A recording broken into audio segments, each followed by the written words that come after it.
Bueno, vamos a hablar entonces de Miguel Ángel y la Basílica de San Pedro.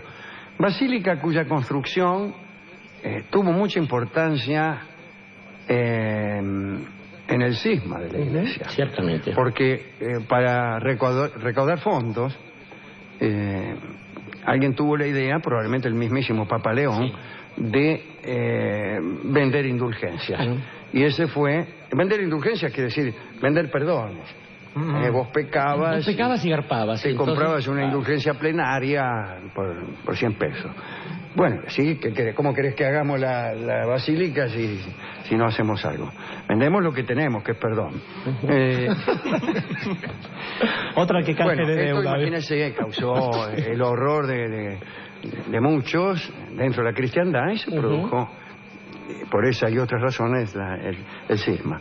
Pero bueno, Miguel Ángel tuvo participación en la construcción de esta basílica y estuvo en medio de algunas intrigas que vamos a contar. En el año 1546, el Papa Pablo III le encargó a Miguel Ángel la continuación de la obra de la Basílica de San Pedro, que está en el mismo lugar donde, según la tradición, está sepultado San Pedro, es la tumba de San Pedro. Por ahí cerca estaba, según me han dicho, cerca del Vaticano, estaba el Circo Máximo, que era... No, el Coliseo no es el estadio más grande que tenía Roma. De los Flavios, claro, es un poco posterior el Coliseo, y el Circo Máximo tenía más bien la forma de un hipódromo, y era un lugar donde cabían 200.000 niatos, según se dice, y era todo de mármol. Se podía inundar incluso y se desarrollaban batallas. No, ese era el Coliseo. Pero algunos lo desmienten también. Ahora puede ser que el Circo Máximo también. Pero en cualquier caso... había mucho mármol ahí y durante toda la Edad Media lo fueron afanando. Se fueron afanando. Sacaban las placas. Era como una cantera, claro. Una cantera ya armadita, ¿no? Bueno. Ahora, buena parte de los templos de la cristiandad tienen mármol que provenía del Circo Máximo y de otros lugares por ahí. Pero bueno, ahí en 1546 viene el Papa, le dice, bueno, qué sé yo... continúa la obra. Habían estado el Bramante, famoso arquitecto, Rafael, nada menos que Rafael, el de Urbino, el enemigo además de Miguel Ángel, se odiaban. Se odiaban. Miguel Ángel le tenía especial odio a Rafael. Y también Antonio Zangalo, que había muerto justamente ese año de 1546. Bueno, Miguel Ángel puso algunas condiciones, por ejemplo, que no sería importunado por colaboradores inútiles. Es una condición casi imposible. No me ayuden más, decía lo que yo conozco. Y que no recibiría visitas molestas. Bueno, visitas molestas, por ejemplo, en japonés, visitas molestas es ya visitas. Es una redundancia, claro. Claro, por ejemplo, la palabra visita y la palabra molesta se escriben igual en japonés. Bueno, Miguel Ángel impuso esa condición y aceptó el ofrecimiento. Tenía 71 años, no pocos. Advirtió al Papa que los trabajos de sus predecesores no servían para nada. Está bien. Eso es lo primero que uno debe hacer cuando llega a un lugar. A la presidencia. Y entonces volvió a pensar la obra.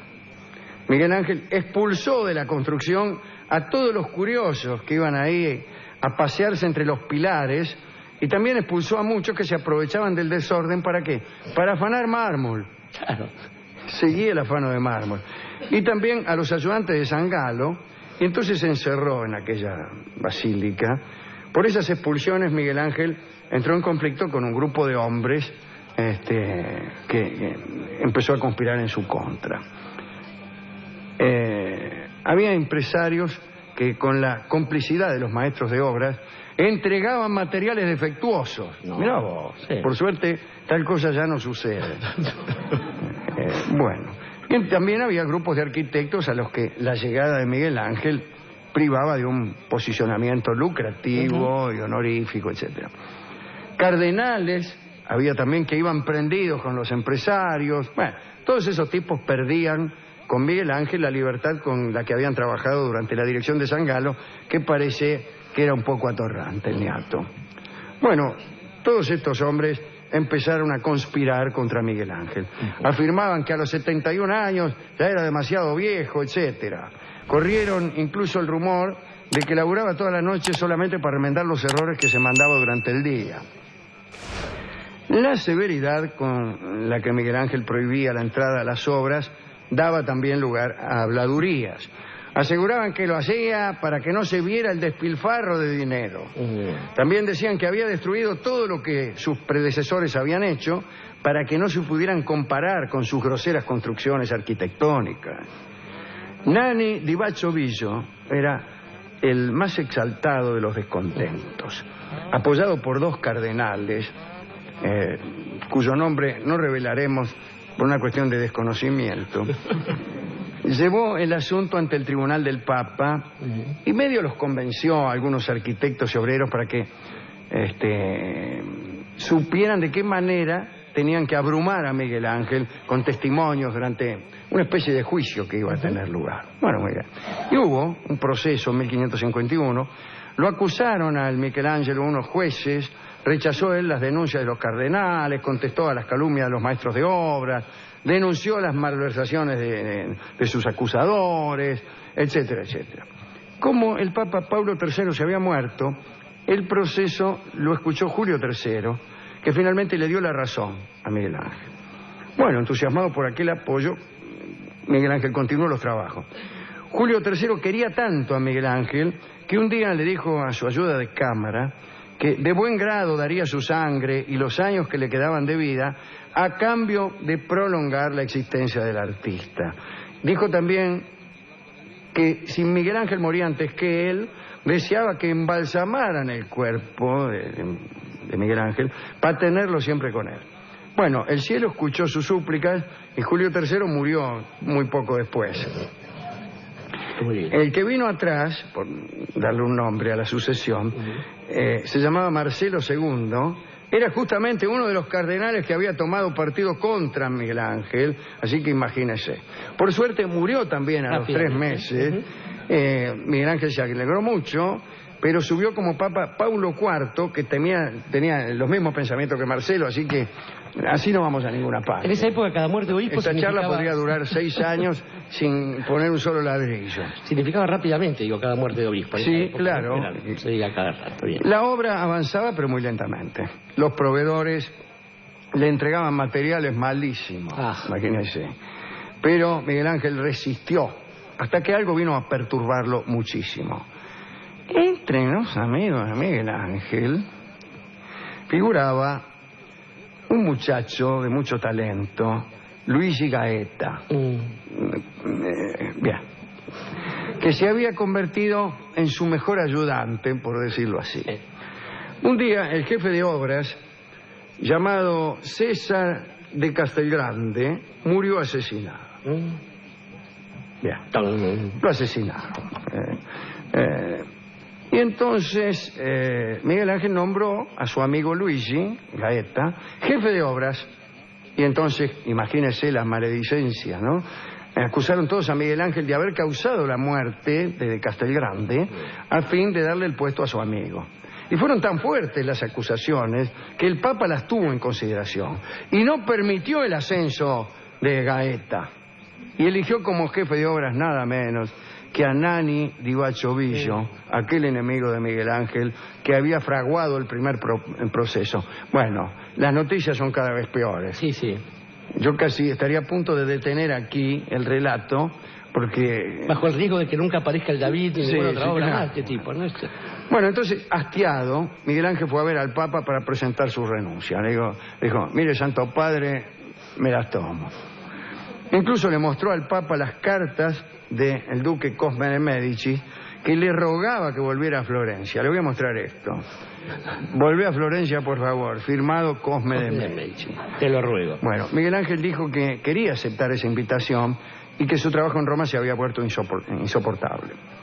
Pero vino a suceder que Nanni di Bacciovillio resultó incapaz de llevar a buen término la obra. Empezó a...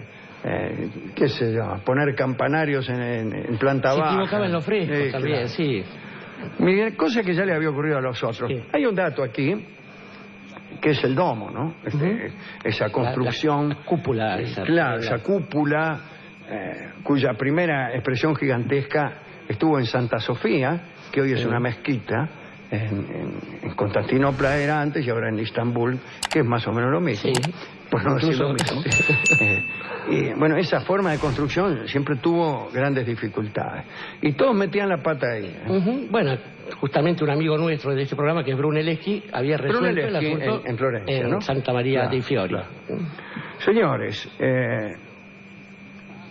debido a estas macanas que se mandaba el Di Vaglio, Miguel Ángel tuvo que volver. El Papa lo invitó a regresar al trabajo. Bueno, Miguel Ángel le había sido contratado en 1546, ya era 1564 y la obra estaba por la mitad. Volvé. Por esos días, Miguel Ángel ordenó hacer un modelo en madera de la cúpula que había pensado. ¿Para qué? Para que en el caso de morir la obra pudiera ser terminada. Miguel Ángel padecía insomnio y cuando no podía dormir salía a andar a caballo, como hacemos todos. Tenía 89 años. Y una noche pescó un frío tremendo, que es lo que pasa cuando uno sale a andar a caballo y tiene 89 años. Entonces se enfermó. Tuvo fiebre 3 días y después se murió. Nunca pudo ver la obra terminada, por suerte para él. Y menos solo lo que pasaba adentro, ¿no? Claro. En cuantito murió, los enviados del Papa, que ya era otro incluso, ¿no? Sí. Pasaba como dice Kafka, que pasaba en el Imperio Chino. Un emperador daba una orden y cuando ésta se cumplía ya era otro emperador. El Hijo del Cielo era otro. Bien. Tomaron entonces posesión del taller y estos enviados tenían orden de hacer un inventario y apoderarse de todo lo que allí estuviera. Todo se catalogó y etiquetó. Pío IV, el Papa, temía que los amigos del muerto, que eran muchos y malos, saquearan la casa y que se perdieran entonces los bocetos para terminar la basílica. El dinero fue enviado al heredero, que sería Leonardo Buonarroti, ¿no? Pero la iglesia se quedó con los bocetos, que no eran muchos, porque Miguel Ángel había quemado más de uno en sus días de agonía. El permiso para trasladar el cuerpo del Michelangelo a Florencia fue denegado. Y el sobrino, Leonardo, dijo aceptar aquellas órdenes. Dijo, muy bien, Santo Padre, no me llevaré el cuerpo. Se las tomó rumbo a Florencia. Los guardias que revisaron las cosas no encontraron nada sospechoso, pero pocos días después el cuerpo de Miguel Ángel fue robado y se lo llevaron nomás para Florencia. Entre los que levantaron el cajón de Miguel Ángel durante las exequias ya en Florencia figuraba Benvenuto Cellini. El cuerpo se depositó en la iglesia de la Santa Cruz y Guglielmo de la Porta y Domenico Fontana, fieles a los proyectos de Miguel Ángel, terminaron finalmente la Basílica de San Pedro, no como está ahora, porque ya se sabe que muchos años más tarde Bernini agregó la plaza circular, esas columnas que hay ahí enfrente, columnas que tantas discusiones han provocado. Que a manera de un par de manos intentan abrazar el mundo. Sí, así es. Sí, como quería. De esas columnas es inocente Miguel Ángel. Y esta es la historia tremenda de esta obra, que fue tan desgraciada para él como la mayoría de las que hizo. Pienso en la tumba de Julio II, que no terminó, siempre abrumado por las obligaciones, justamente por esto de tener que veranear 10 años en el mismo lugar. No. Nos queda un fragmento de la tumba de Julio II en San Pietro in Vincoli, es el estatua de Moisés, ¿no? Sí. El único que quedó de la historia. Parla le dejó. Sí, Parla dándole un martillazo. Pero era un grupo. Era un grupo, sí. Ese Moisés es parte de un grupo gigantesco que le había planificado, dice. Previsto, sí. Bueno. Y bueno, y hablar de la Sixtina, ¿no? Lo que él mismo contaba que le pasaba. Era un buen sonetista, sí. Miguel Ángel. Escribió unos muy buenos sonetos en italiano. Non ha l'ottimo artista alcun concetto, empieza uno. En el que dice, en ese soneto, dice que no hay ninguna idea en el artista, ni aún en el mejor. Que ya la piedra no contuviera dentro de sí. Claro, lo único que tiene que hacer el artista es desguazar la piedra y sacar lo que sobra. Exactamente, bella idea, ¿eh? Es una bella idea. Yo la escuché en boca de Vittorio Gassman hace algunos años, que dijo que lo primero que hacía era componer un personaje muy lleno de cosas, muy groseramente, y después lo iba sacando. Bueno, esa es la tarea de algunos poetas que reclaman para sí esta dura maniobra de tener que ir suprimiendo adjetivos hasta que no quede más que algunas palabras, solamente la necesaria, ¿no? Que de ese modo es como se va construyendo la poesía, seguramente. Sí, sí. Estoy construyendo poesía.